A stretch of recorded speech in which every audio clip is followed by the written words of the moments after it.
Okay, so in this video I'm going to show you how to add a link.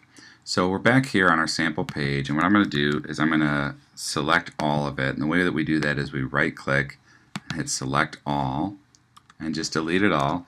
And I'm going to put the words click here to visit Google. Now the words click here, I want to make that a link. So what I do is I click and highlight by clicking and dragging the word I want to be the link, and then I come up here to where you see this icon and it says insert/edit link when you hover over it.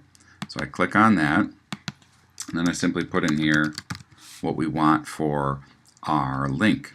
Now if we want, we can add a title like this is Google, and then we can also click this box right here to say open link in a new tab or window.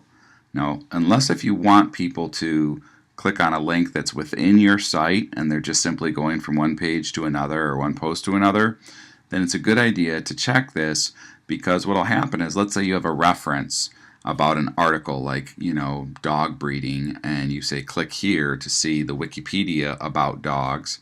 Well, if they do that and it opens in a new tab and they read that article and go, okay, that's cool, I want to go back to what I was just reading, then when they close that tab or that window, your site will still be there.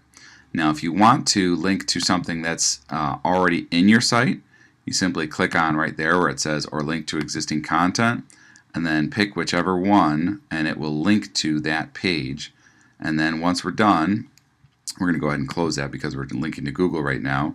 Once we're done either way, we click add link, and you can see now it's a different color and it's underlined, and we click update, and then we go and click view page, and we can see now it says click here to visit Google. If we click on it, it opens up in a new tab, and there's